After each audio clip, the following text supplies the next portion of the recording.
ओम शांति। अव्यक्त बापदादार बांगला मुरली 26 अक्टोबर 2025।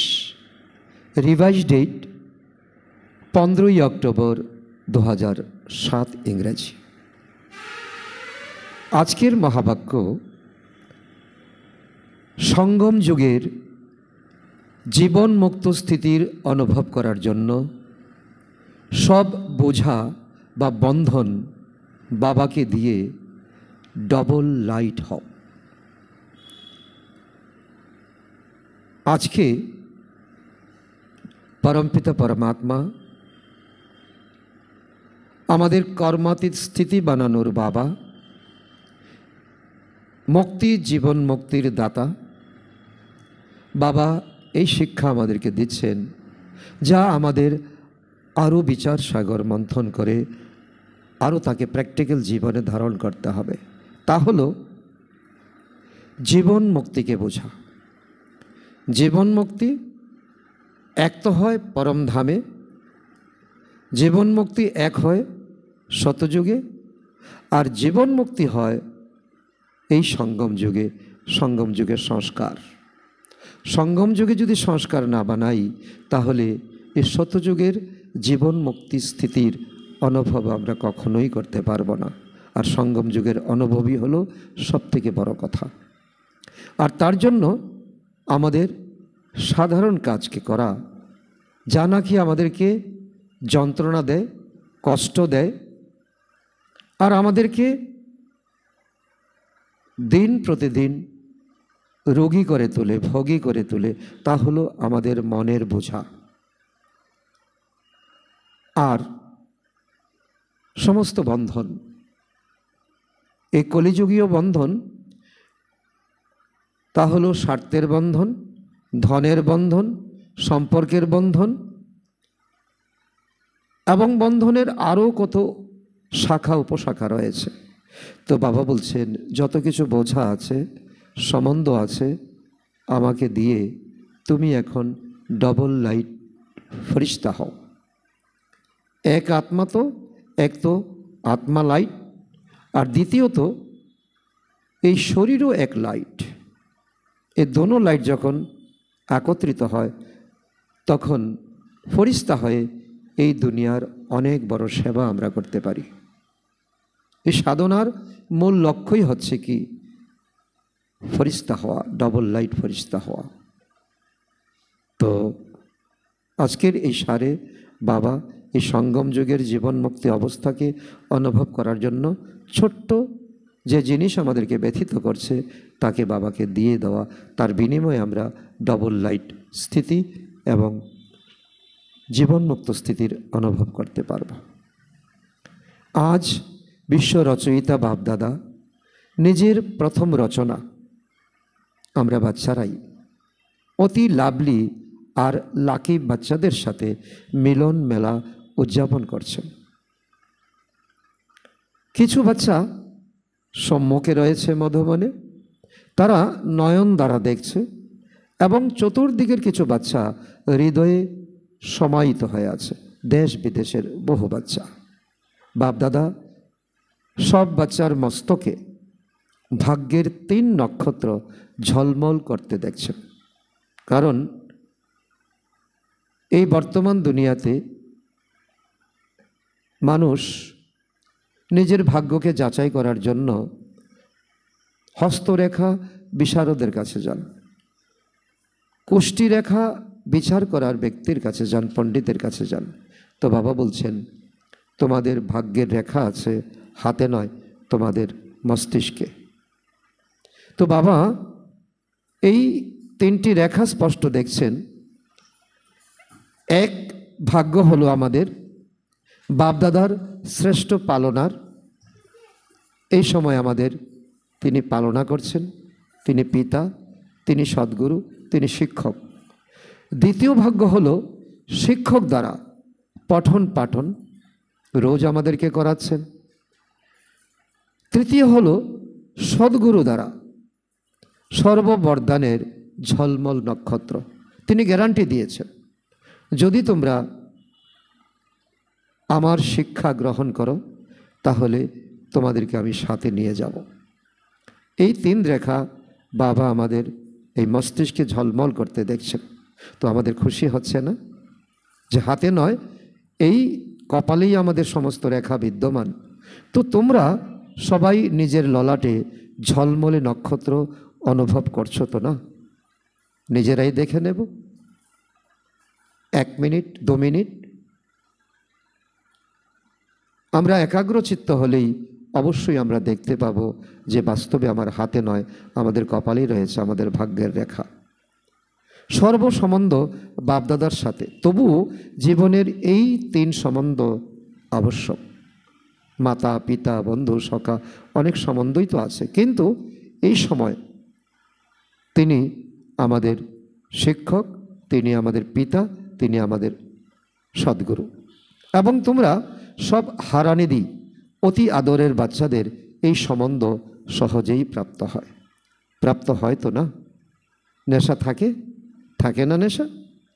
হৃদয় এই গীত গাইতে থাকে তো না? বাহ বাবা বাহ, বাহ শিক্ষক বাহ, বাহ সদ্গুরু বাহ। দুনিয়ার লোকে লৌকিক গুরু যাকে মহান আত্মা বলে, তার দ্বারাও একটি বরদান পাওয়ার জন্য কত চেষ্টা করে। আর তোমাদেরকে বাবা জন্মানোর সাথে সাথেই বরদান দ্বারা সহজভাবে সম্পন্ন করে দিয়েছে, তাই না? এত শ্রেষ্ঠ ভাগ্য কি স্বপ্নে ভেবেছিলে যে ভগবান বাবা আমাদের জন্য এত সব অর্পণ করে দেবেন? ভক্তরা ভগবানের গীত গেয়ে থাকে, আর ভগবান বাবা কাদের গীত গাইতে থাকেন? তোমরা সব লাকি বাচ্চার। তো আমরা কত ভাগ্যশালী আত্মা, কত লাকিয়েস্ট আত্মা, ভগবান আমাদের গীত গাইছেন। এখনো তোমরা সবাই ভিন্ন ভিন্ন দেশ থেকে এসেছ। কোন বিমানে এসেছ? স্থূল বিমানে নাকি পরমাত্মা ভালোবাসার বিমানে? সব তরফ থেকে পৌঁছে তো গেছো। পরমাত্মা বিমান কত সহজে তোমাদের নিয়ে আসে, কোনো কষ্ট তো নেই। ভালোবাসা চুম্বকের মতো আকর্ষণ করে। তো সবাই তোমরা পরমাত্মা ভালোবাসার বিমানে পৌঁছে গেছো, তার জন্য অভিনন্দন অভিনন্দন অভিনন্দন। স্বয়ং পরমাত্মা আমাদের ভাগ্যের গীত গাইছেন, স্বয়ং পরমাত্মা আমাদেরকে অভিনন্দন জানাচ্ছেন।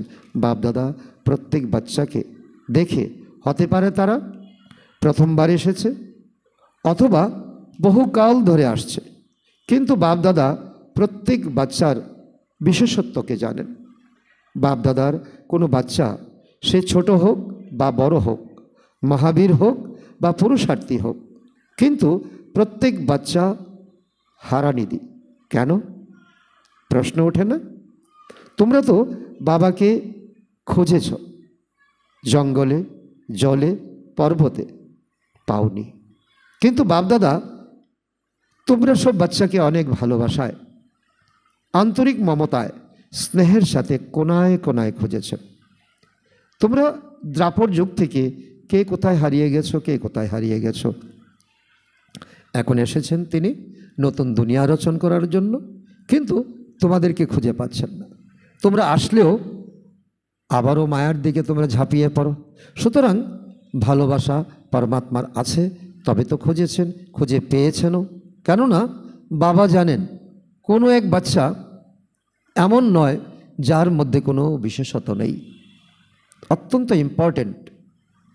কিন্তু বর্তমান সময়ে আমরা স্টুডেন্ট, আমরা একে অন্যের দোষ ত্রুটি খুঁজি, কিন্তু প্রত্যেক বাবার বাচ্চা, তার মধ্যে সে লাস্ট বেঞ্চেরই হোক না কেন, সদ্য এসে থাকুক না কেন, তার মধ্যে বিশেষত্ব অবশ্যই আছে। তোমাদের কোনো বিশেষত্বই তোমাদেরকে নিয়ে এসেছে বাবার কাছে, কোনো না কোনো বিশেষত্ব। এই বিশেষত্বকে নিজে খুঁজে বের করতে হবে। পরমাত্মা কত জানেন, পরমাত্মা তোমাদের বিশেষত্বকে জানেন। এখন নিজেরা নিজেদের বিশেষত্বকে জানতে হবে। আমি কি বিদ্যায় পারদর্শী, অন্ততপক্ষে গুপ্তরূপে আগত বাবাকে চিনে তো নিয়েছ না? আমার বাবা বলছো, সবাই বলো তো না আমার বাবা। কেউ আছে যে বলে না, বলে না আমার বাবা? কেউ আছো এমন? সবাই বলো তো না আমার বাবা। এটা তো আমরা সকলেই বলি, বুঝেও বলি, না বুঝেও বলি। তো বিশেষ তোমরা হলো তো না?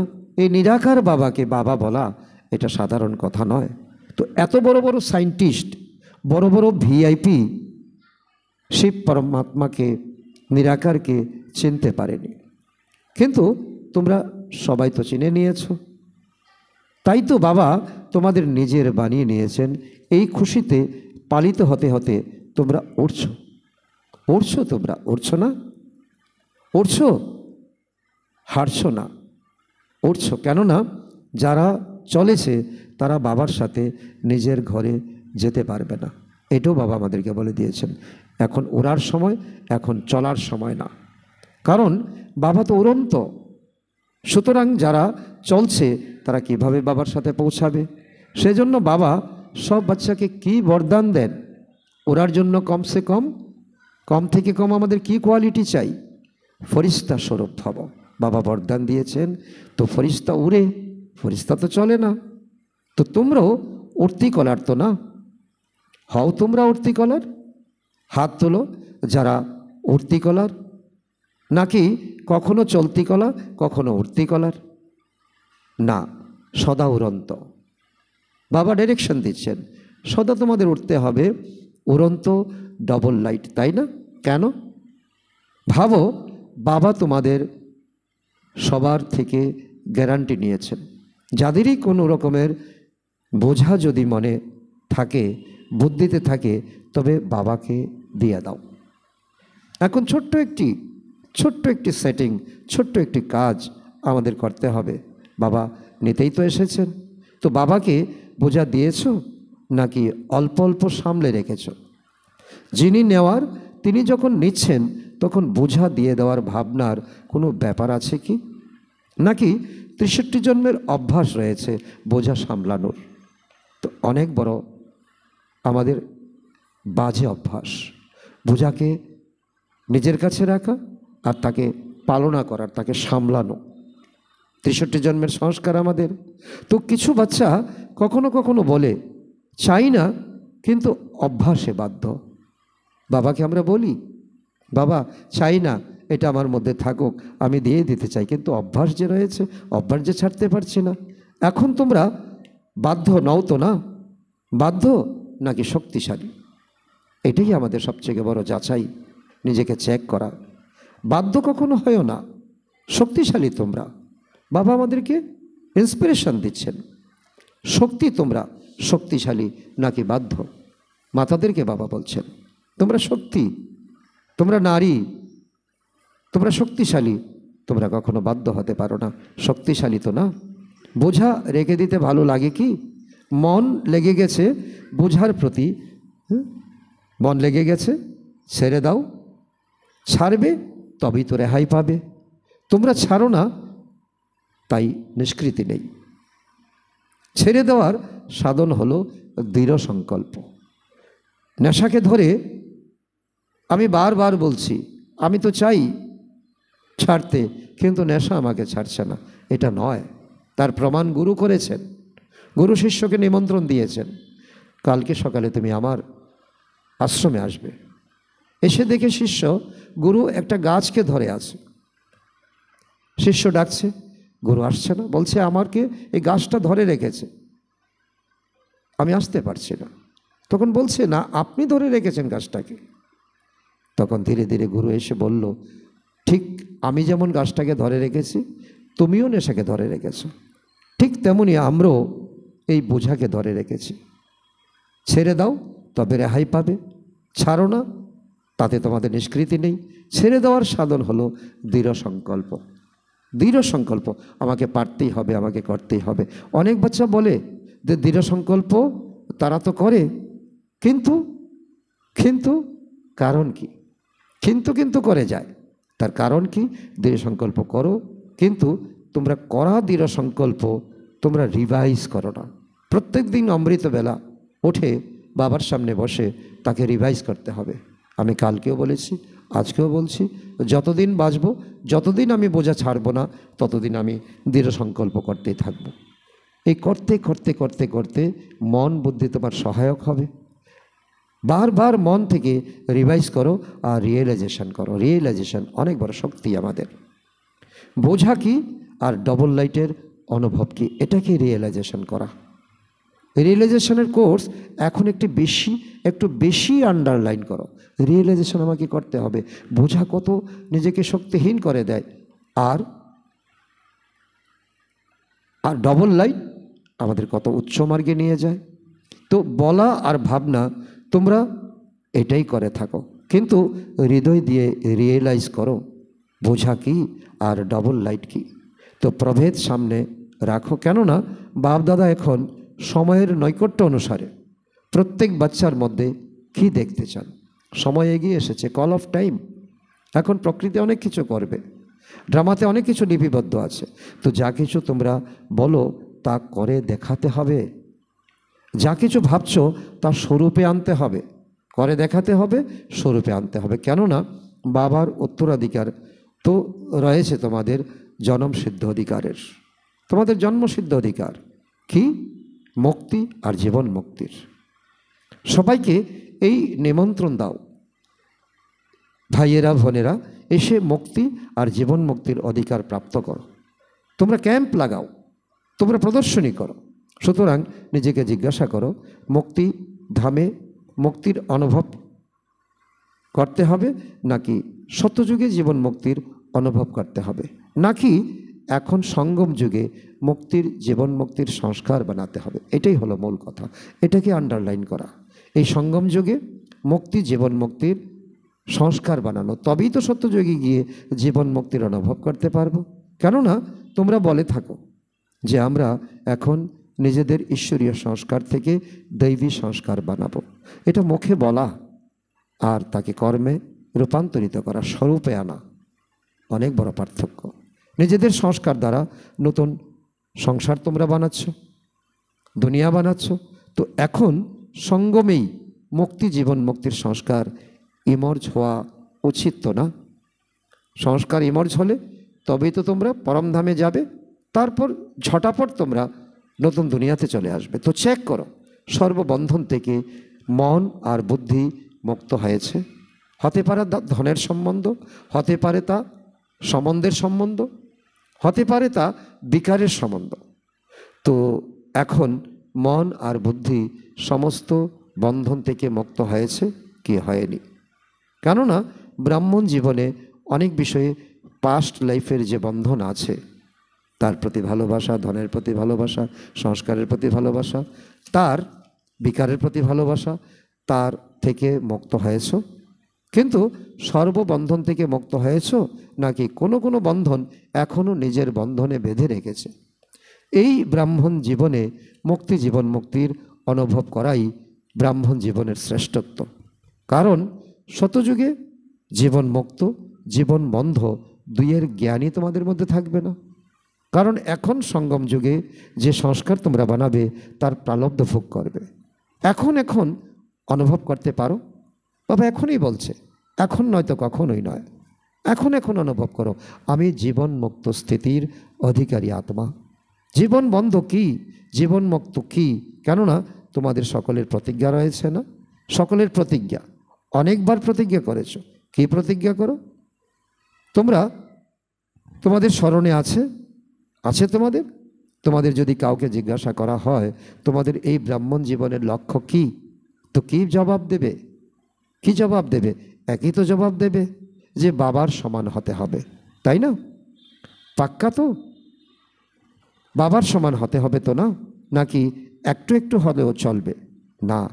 ব্রহ্মাচারী, ব্রাহ্মণ মানে ব্রহ্মার আচরণ, ব্রহ্মার ত্যাগ, ব্রহ্মার তপস্যা। তো সমান হতে হবে, তো হতে হবে সমান, নাকি অল্প হয়ে যাও তাহলে চলবে? তাকে তো সমান বলা হবে না। সমান মানে ইকুয়াল, সমান মানে সম্পূর্ণ। তো বাবা মুক্ত নাকি বাবার বন্ধন আছে? যদি কোনো রকমের বন্ধন তা দেহের হোক বা কোনো দেহের সম্বন্ধ, মাতা পিতা বন্ধু সখা নয়, দেহের সাথে কর্মেন্দ্রিয়ের যে সম্বন্ধ, সেই কর্মেন্দ্রিয়ের যে কোনো সম্বন্ধের বন্ধন থাকলে, অভ্যাসের বন্ধন থাকলে, স্বভাবের বন্ধন থাকলে, পুরনো সংস্কারের বন্ধন থাকলে, তাহলে বাবার সমান কী করে হতে পারবে? আর রোজ তোমরা প্রতিজ্ঞা করছো বাবার সমান হতেই হবে, বাবার সমান হতেই হবে। বাবা যদি তোমাদের হাত ওঠান, তাহলে তোমরা সবাই কি বলো? কি বলো তোমরা? সবাই আমরা কোথায় যাব? সূর্যবংশীতে যাব, শতযুগে যাব, লক্ষ্মীনারায়ণ হতে হবে। তো এটাই তো বলো, তাই না? বাপদাদা খুশি হন, তোমাদের লক্ষ্য অনেক বড়। তোমরা খুব ভালো ভালো প্রতিজ্ঞা করো, কিন্তু প্রতিজ্ঞার লাভ তোমরা উঠাতে জানো না। প্রতিজ্ঞার লাভ, প্রতিজ্ঞা আর লাভের ব্যালেন্স তোমরা জানো না। প্রতিজ্ঞা আর প্রতিজ্ঞা করে তাকে সম্পন্ন করা, সম্পন্ন করলে তার কি ফলাফল হবে। কারণ ব্যবসায়ীরা সবসময় লাভ ক্ষতির হিসাবটা রাখে। আর তোমরাও এখানে বাপদাদার কাছে এসেছো, তিনিও এক ব্যাপারী। তিনি তোমাদের থেকে নিচ্ছেন পুরানো জিনিস, ফিরিয়ে দিচ্ছেন নতুন জিনিস। তো তোমাদের এখন ব্যালেন্সটাকে বুঝতে হবে। বাপদাদার কাছে প্রতিজ্ঞার অনেক বড় বড় বড় বড় ফাইল আছে। তো সবার ফাইল আছে, সবার কিন্তু ফাইল আছে। ঠিক এরকমই লাভেরও ফাইল হবে, ব্যালেন্সেরও হবে। তো কত ভালো লাগবে তোমাদের, তুমি যখন দেখবে যে আমার ব্যালেন্সের ফাইলটা এত আর লাভের ফাইলটা এত। তো এরা বাবা ইঙ্গিত করছেন, এরা সেন্টারের টিচার্স বসে আছে না, সেন্টারের টিচার্স বোনদেরকে বলছেন, সেন্টার নিবাসী এরও বসে আছে তো না, তাহলে তো তোমরা সমানই হলে, তাই না? তোমাদের লক্ষ্য এবং তোমাদের তার সিদ্ধি প্রাপ্ত করা, তাকে লক্ষ্য পূরণ করা। সেন্টার নিবাসী নিমিত্ত হওয়া বাচ্চাদের তো সমান হওয়া উচিত। তোমরা হয়েও থাকো, কিন্তু কখনো কখনো সামান্য চঞ্চল হয়ে যাও। বাপদাদা তো সব বাচ্চার আচার আচরণ, ভাবভঙ্গি দুই দেখতে থাকেন। তোমাদের দাদিও বতনে ছিলেন তো না? দাদি, বড় দাদি তো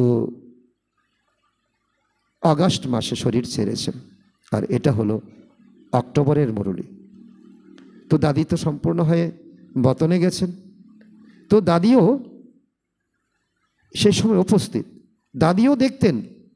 তো কি বলতেন তিনি জানো তোমরা? বলতেন, বাবা এরকমও কি হয়, এরকম হয়, এরকম করে। তো তাদের এমন আচরণ আপনি কি দেখতে থাকেন? বহু বছর ধরে বাবা দেখে আসছেন। আর দাদি একটু সময় দেখে হতবাক হয়ে গেছেন। শুনেছ তোমাদের দাদি কি দেখছেন? এখন বাপদাদা এটাই দেখতে চান যে এক এক বাচ্চা মুক্তি, জীবন মুক্তির উত্তরাধিকার হয়েছে। এটা তোমাদের জন্মসিদ্ধ অধিকার এবং তা তোমরা প্রাপ্ত করেছো। বাবা এটাই দেখতে চান, তোমাদের সম্পূর্ণ জীবন দেখতে চান। কল্প পূর্বেও তোমরা হয়েছিলে, এই কল্পেও তোমাদের হতে হবে। কেননা উত্তরাধিকার এখন তোমাদের প্রাপ্ত হবে এই সঙ্গম যুগে। সঙ্গম যুগে সংস্কার বানাতে হবে। শতযুগে তো ন্যাচারাল লাইফ হবে, এখানকার সংস্কার সেখানে যাবে, এখানকার প্রালব্ধ কর্মের ফল সেখানে যাবে। তো এখনের অভ্যাসের ন্যাচারাল লাইফ হবে সত্যযুগে, কিন্তু উত্তরাধিকারের অধিকার এখন প্রাপ্ত হবে এই সঙ্গমে। সেই জন্য বাপদাদা এটাই চান। কে চান? তিনি প্রত্যেকে নিজে যেন চেক করে, যদি কোনো বন্ধন আকর্ষণ করছে তো তার কারণ কি, এটা নিয়ে ভাবো। কারণ ভাবো, আর কারণের সাথে তাকে কিভাবে নিবারণ করা যায় সে ব্যাপারেও ভাবো। অনেকবার ভিন্ন ভিন্ন রূপে বাপদাদা নিবারণ করে দিয়েছেন। সর্বশক্তির বরদান দিয়েছেন, সর্বগুণের ভাণ্ডার দিয়েছেন। ভাণ্ডার ইউজ করলে ভাণ্ডার তো বাড়ে। সবার কাছে ভাণ্ডার আছে, বাপদাদা দেখেছেন। এমন তো নয় তোমাদেরকে কাউকে বেশি দিয়েছেন, কাউকে কম দিয়েছেন। প্রত্যেকের স্টক তিনি দেখেন। বুদ্ধি হলো স্টক রুম। তো বাপদাদা সবারটা কিন্তু দেখছেন, কার কাছে কত স্টক আছে স্টক।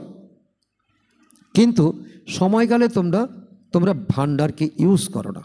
আছে শক্তি, কিন্তু সময়কালে ইউজ করো না। শুধু পয়েন্ট হিসাবে ভাবো, হ্যাঁ এটা করা উচিত নয়, এটা করতে হবে, পয়েন্ট হিসাবে ইউজ করো, ভাবো কিন্তু পয়েন্ট হয়, পয়েন্টকে ইউজ করো না। পয়েন্ট হয় মানে নিজেকে আত্মা ভেবে, আত্মা ভেবে বাবার যে শিক্ষা, বাবার যে শিক্ষার যে লাইন, শিক্ষার যে শব্দ, তাকে ইউজ করা, জীবনে ইমপ্লিমেন্ট করা, এটাই আমরা করি না। সেই জন্য পয়েন্ট থেকেই যায় পয়েন্টের জায়গায়, আর তোমরা পয়েন্ট হতেই পারো না। পয়েন্ট হয়ে যদি ইউজ করো তা কিন্তু মুহূর্তের মধ্যে নিবারণ হয়ে যায়। কারণ বাবার গুণ এবং জ্ঞান তোমাদের জন্মসিদ্ধ অধিকার পেয়েছ, ভান্ডার স্টকে আছে, কিন্তু তাকে ইউজ করতে জানো না। তোমরা বলেও থাকো তো এটা করা উচিত নয়, তবু তোমরা ভুলেই যাও, বলার সাথে ভুলেও যাও তোমরা। তো এত সহজ বিধি তোমাদের বলা হয়েছে, শুধু সঙ্গম যুগেই আছে বিন্দুর চমৎকারিত্ব। এত সহজ বিধি বাবা বলছেন, বারবার নিজেকে আত্মা ভাবো, আত্মা মনে করে নিজের জীবনের প্রবলেমকে, সমস্যাকে, পরিস্থিতিকে নিবারণ করো। কেবল বিন্দু ইউজ করো, আর কোনো মাত্রার আবশ্যকতা নেই, আর কোনো আশ্চর্যবোধক, প্রশ্নবোধক, কোনো কিছু মাত্রার দাড়ি কমা কোনো কিছু দরকার নেই। কিন্তু বিন্দু ইউজ করতে থাকো, তবে বাবার সমান হওয়া কোনো মুশকিলই নয়। তোমরা বিন্দু লাগাতে চাও, কিন্তু লাগানোর সময় হাত নড়ে যায়। তাই তো হাত নড়ে গেলে কি হবে? বিন্দু না হয়ে অন্য কিছু হয়ে যাবে। তো বাবা দেখছেন এটা কোশ্চেন মার্ক হয়ে যায়, নাকি কখনো আশ্চর্য রেখা হয়ে যায়। তো ওখানে হাত নড়ে যায় প্র্যাকটিক্যাল, আর এখানে বুদ্ধি নড়ে। কত সুন্দর উদাহরণ বাবা দিচ্ছেন। নয়তো 3 বিন্দুকে স্মৃতিতে রাখা কি কঠিন হয়? আমি বিন্দু, বাবা বিন্দু, ড্রামা বিন্দু, যা কিছু হচ্ছে আমার চারিদিকে সবই বিন্দু, ঘটে যাওয়া ঘটনা। কঠিন হয়? বাপদাদা তো সহজ যুক্তি বলেছেন। সেটা কি? যদি 3 বিন্দুকে মনে না করতে পারো, তাহলে সবার জন্য বলেছেন দোয়া দাও, দোয়া নাও, আশীর্বাদ দাও, আশীর্বাদ নাও, যে কেউ আসুক সামনে। আচ্ছা, যদি যোগ শক্তিশালী না হয়, ধারণায় যদি খামতি থাকে, যদি ভাষণ করার সাহস না হয়, তবু কিন্তু আশীর্বাদ দাও, আশীর্বাদ নাও। তো বাবা কত সহজ করে দিয়েছেন ব্রাহ্মণ জীবন, যে আমাদের কোনো রকম এক্সপিরিয়েন্স লাগবে না, কোনো আমাদের সকলের সাবাসী পাওয়ার কোনো দরকার নেই, কিন্তু শুধু দোয়া দিলে, দোয়া নিলে, এটাই আমাদের অনেক বড় জায়গা আমাদের নিয়ে যাবে। তো এই একটা বিষয়ই করো, আর সব ছেড়ে দাও। যারা পারো না তাদের জন্য বলছি, যারা পারবে না তাদের জন্য একটা দিয়েই সে সব কিছু করে নিতে পারবে। তো একটা জিনিস করো, আশীর্বাদ নিতে হবে, আশীর্বাদ দিতে হবে, দোয়া দিতে হবে, দোয়া নিতে হবে। যা কিছু হয়ে যাক, যা কিছু কেউ দিয়ে দিক না কেন, কিন্তু আমাকে আশীর্বাদ দিতে হবে, আমাকে আশীর্বাদ নিতে হবে। অনেক বড় জীবনের সিদ্ধান্ত। একটা বিষয় তো পাক্কা করো, এর মধ্যে সব এসে যাবে। যদি আশীর্বাদ দাও আর আশীর্বাদ নাও, তবে তার মধ্যে কি শক্তি আছে, কি শক্তি আর কি গুণ আসবে না? নিজেকে নিজে প্রশ্ন করো। সব কিছু তার মধ্যে সমাহিত আছে, অটোমেটিক্যালি এসে যাবে। তাই তো না? একটাই লক্ষ্য রাখো, করে দেখো, 1 দিন অভ্যাস করে দেখো, তারপর 7 দিন করে দেখো। তো আচ্ছা ঠিক আছে, অন্য বিষয় না হয় বুদ্ধিতে আসবে না, একটা তো আসবে। 3 বিন্দুকে পারবে না, ছেড়ে দাও। ভাষণ করতে পারবে না, ছেড়ে দাও। প্রদর্শনী করতে পারবে না, ছেড়ে দাও। কিন্তু আশীর্বাদ দিতে পারবে, নিতে পারবে, এটা তো পারবে না। তো একটা তো আসবে। যা কিছু হয়ে যাক, আশীর্বাদ দিতে হবে, নিতে হবে। এটা জীবনের সাথে অঙ্গাঙ্গি জড়িত করে নাও। এটা তো করতে পারবে, নাকি পারবে না? তো আচ্ছা, তো যখনই ফিরে যাবে, যার যার দেশে যাবে, ঘরে যাবে, তো এটা ট্রায়াল করো। এতে আপনা থেকেই সব যুগযুক্ত হয়ে যাবে। কেননা ওয়েস্ট কর্ম তো হবে না। সুতরাং যুগযুক্ত হয়েই গেল তো না। কিন্তু লক্ষ্য রাখো, আশীর্বাদ দিতে হবে, আশীর্বাদ নিতে হবে। যে যাই কিছু দিক, এমনকি অভিশাপও মিলবে, ক্রোধের পরিস্থিতিও আসবে। কেননা তোমরা প্রতিজ্ঞা করবে তো না। মায়াও কিন্তু শুনছে যে এ প্রতিজ্ঞা করছে, তো সেও তো নিজের কাজ করবে, তোমাকে হারানোর চেষ্টা করবে। যখন মায়াজিত হয়ে যাবে, তখন আর কিন্তু তোমাকে হারাতে পারবে না। তো এখন মায়াজিত হচ্ছ, তাই না? এখন প্রসেসিং হচ্ছে। তো সে নিজের কাজ করবে মায়া, আর তোমরা নিজের কাজ করবে, কিন্তু আমাকে আশীর্বাদ দিতে হবে, আশীর্বাদ নিতে হবে। হতে পারে, হতে পারে, হাত উঠাও যারা বলছো হতে পারে। আচ্ছা, শক্তি তোমরা হাত তোলো, মায়েদেরকে বাবা বলছেন তোলো, হ্যাঁ হতে পারে। তো সব দিক থেকে টিচার্স এসেছো, তাই না? তো সব দিক থেকে টিচারদেরকে বাবা জিজ্ঞাসা করছেন, তো যখন তোমরা নিজের দেশে ফিরে যাবে তখন প্রথম প্রথম সবাইকে 1 সপ্তাহ তো এই হোমওয়ার্ক করতে হবে, এর রেজাল্ট পাঠাতে হবে। করেই দেখো 1 সপ্তাহ। ক্লাসের মেম্বার কতজন, কত আছে, কত ওকে, আর এখন কত অল্প কাঁচা, কত অল্প পাকা আছে, তার একটা ক্লাসিফিকেশন করো। যদি তারা কাঁচা, তো ওকের নিচে একটা লাইন টেনে দাও। শুধু এইভাবে তোমরা তোমাদের সমাচার দেবে, তো বাবারও কোনো কষ্ট হবে না, আর তোমাদের কোনো কষ্ট হবে না।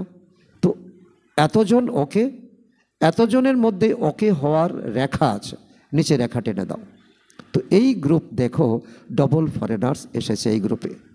তো ডবল ফরেনার্সদের বাবা জিজ্ঞাসা করছেন, তো তোমরা ডবল কাজ করবে তো না? 1 সপ্তাহে রেজাল্ট পাঠাবে, তারপর বাপ দাদা দেখবেন সহজ সহজ, তাই না? তোমরাই বলবে, কঠিন তো নয়। মায়া আসবে, তোমরা বলবে বাবা তো আমার তো আগে কখনো আসেনি, নতুন করে দেখা দিচ্ছে। কারণ এটা হলো হোমিওপ্যাথিক ওষুধ। যখন তুমি গ্রহণ করছো তখন তোমার রোগ একটু বাড়বে বই কি, আর বাড়বে ভেবে নেবে এটা কমবে। তো কেউ বলে বাবা আগে তোমার আসেনি, তার মানে কি? এসেছে মানে এখন তোমাকে সম্পূর্ণ করতে, বাবার সমান করতে এখন এসে গেছে, এটা হবে। কিন্তু যারা দৃঢ় নিশ্চয়ের তাদের কিন্তু বিজয় নিশ্চিত। দৃঢ়তার ফল হলো সফলতা, সফলতা না হওয়ার কারণ হলো দৃঢ়তার অভাব। দুটাই বাবা বলছেন যে দৃঢ়তার সফলতা প্রাপ্ত করতেই হবে। যেভাবে উৎসাহ উদ্দীপনার সাথে সেবা করছো, এইভাবে স্বয়ের সেবা প্রয়োজন। কারণ বাইরের সেবার সাথে সাথে নিজের ভিতরের সেবা, আত্মার সেবা, স্বউন্নতি অবশ্যই করা প্রয়োজন। স্বসেবা আর বিশ্ব সেবা। স্বসেবা অর্থাৎ চেক করা নিজেকে, বাবার সমান আমি কতটুকু বানাতে পেরেছি, কতটা উপরে উঠেছি। যে কোনো খামতি দুর্বলতা বাবাকে দিয়ে দাও না। কেন রেখেছ? বাবার ভালো লাগে না। কোনো কেন দুর্বলতা রেখে দাও তোমরা, দিয়ে দাও বাবাকে। দেওয়ার সময় ছোট বাচ্চা হয়ে যাও। ছোট বাচ্চা যেমন কোনো জিনিস সামলাতে পারে না, তো কোনো জিনিস পছন্দ না হলে সে কী করে? মা বাবা তোমরা এটা নিয়ে নাও। ঠিক এরকম তোমাদের কোনো রকম বোঝা বন্ধন আছে যা তোমাদের ভালো লাগে না। কেননা বাপ দাদের দেখেন যে একদিকে এটা তো ভাবছো ভালো না, ঠিক না, কিন্তু কি করব, কিভাবে করব, তো এটা তো ভালো না। তো কিন্তু করা তার মানে কি? এটাকে পালনা দিচ্ছ, তাকে সামলে রাখছো। একদিকে ভালো না বলছো, অপর দিকে সামলে রাখছো, তো এটাকে কি বলবে? ভালো বলবে? ভালো নয় তো না। আগে ডিসাইড করো। তো তোমাদের কি করতে হবে? তো ভালোর থেকে ভালো, তোমাদের কি করতে হবে? ভালোর থেকে ভালো জিনিসকে রপ্ত করতে হবে। শুধু ভালো না ভালো না, তো এটা থাকাও ভালো না। তো এমন কোনো বিষয় থাকলে বাবা হাজির হুজুর আছেন, তোমরা দিয়ে দাও। দেখবে বাবা কি করে ঝট করে নিয়ে নেয়। তাকে দিয়ে দাও, আর যদি সেসব ফিরে আসে তবে আমানত মনে করে আবারও দিয়ে দাও। কখনো কারো এমন হ্যাবিট থাকে যে কিছুদিনের জন্য তা ওদা হয়ে গেল, হঠাৎ পরিস্থিতি আসলো, তা আবার মুখ দিয়ে বেরিয়ে গেল, সঙ্গে সঙ্গে আবার বাবাকে অফার করে দাও, বাবা এটা তো আমার নয়, আমি তোমাকে দিয়ে দিয়েছি, আবার এসেছে, এটা আমার সম্পদ নয়, এটা তোমার সম্পদ। এইভাবে দিয়ে দেখো। গচ্ছিত সম্পদ আত্মসাৎ করা যায় না, কেননা তোমরা তো দিয়ে দিয়েছো, এটা তো এখন তোমার নয়। তো বাবার জিনিস হয়ে গেছে না। বাবার জিনিস কিংবা অন্যের জিনিস ভুল করে তোমাদের কাছে যদি এসে যায়, তো তুমি আলমারিতে রেখে দেবে? তাহলে কেউ সৎ বলবে তোমাকে? তো বের করে দেবে তো না, আলমারিতে ঢোকাবেই না। তো যেভাবেই হোক বের করে রাখবে না, সামলে তো রাখবে না। অতএব এখনও এটা বাবার সম্পদ মনে করে বাবাকে দিয়ে দাও। বাবা এসেছেন নেওয়ার জন্য, আর তো কিছু নেই তোমাদের কাছে যা দেবে। কারণ তোমাদের কাছে ধনও নেই, ধনও তোমাদের কালা ধন হয়ে গেছে, মনও তোমাদের কি হয়ে গেছে, ভারী হয়ে গেছে, আর তন তোমাদের জর্জরীভূত হয়ে গেছে, অসুখে বিশ্বকে ভরা। তো অতএব দেওয়ার জন্য যাই কিছু আছে বাবাকে দিয়ে দাও, বোঝা। তো বাবা এসেছেন নেওয়ার জন্য, কিন্তু এগুলো তো দিতে পারো তো না। আকন্দ ফুল আছে এগুলা, বাবা বলছেন আকন্দ ফুল যার কোনো সুগন্ধ নেই। আকন্দ ফুল একমাত্র এই শিব পূজায় লাগে, শিবরাত্রিতে সকলে আকন্দ ফুল খুঁজে। তো এখন তোমাদের কাছে যে অবগুণ, এখন তোমাদের কাছে যে সম্বন্ধ, এখন তোমাদের কাছে যে বন্ধন, বোঝা যা তোমাদেরকে ভারী করে রেখেছে, এগুলো আকন্দ ফুল দিয়ে দাও। সামলে রাখা ভালো লাগে কি লাগে না? আচ্ছা, চতুর্দিকের বাপদাদার হৃদয়ের পছন্দ সব বাচ্চাকে দিলারাম তো না। তো দিলারামের হৃদয়ের পছন্দ বাচ্চাদের, ভালোবাসার অনুভবে সদা তরঙ্গিত বাচ্চাদের, এক বাবা দ্বিতীয় কেউ নয়, স্বপ্নেও দ্বিতীয় কেউ নয়, বাপদাদার অতি প্রিয় আর দেহভূত থেকে অতি পৃথক এমন হারানিধি পদমগুণ ভাগ্যশালী বাচ্চাদের হৃদয়ের স্মরণের স্নেহ সুমন আর পদমগুণ আশীর্বাদ, সাথে বালক তথা মালিক বাচ্চাদের বাপদাদার নমস্কার, সুপ্রভাত। তো আমরা আত্মিক বাচ্চারও আমরা বাপদাদাকে জানাই স্মরণের স্নেহ সুমন, সুপ্রভাত ও নমস্কার। আজকের বরদান, ঈশ্বরীয় মর্যাদার আধারে বিশ্বের সামনে এক্সাম্পল হয়ে সহযোগী ভব। তো বাবা সহযোগী তাদেরই বলছেন যাদের ঈশ্বরীয় মর্যাদার আধারে থাকবে আর বিশ্বের সামনে যারা এক্সাম্পল হবে। তার মধ্যে কোনো অবগুণ থাকবে না, বন্ধন থাকবে না, বিকার থাকবে না, দেহের সঙ্গে দেহের কোনো সম্বন্ধ থাকবে না। তো বিশ্বের সামনে এক্সাম্পল হওয়ার জন্য অমৃতবেলা থেকে রাত পর্যন্ত যে ঈশ্বরীয় মর্যাদা আছে সেই অনুসারে চলতে থাকো। অমৃতবেলার বিশেষ মহত্বকে জেনে সেই সময় পাওয়ারফুল স্টেজ বানাও, তবে সারাদিনের জীবন মহান হয়ে যাবে। যখন অমৃতবেলায় বাবার থেকে বিশেষ শক্তি ভরে নেবে, তখন শক্তিস্বরূপ হয়ে চললে কোনো কার্যে মুশকিল অনুভব হবে না এবং মর্যাদাপূর্বক জীবন যাপন করে সহজ যোগীর স্টেজও আপনা থেকে হয়ে যাবে।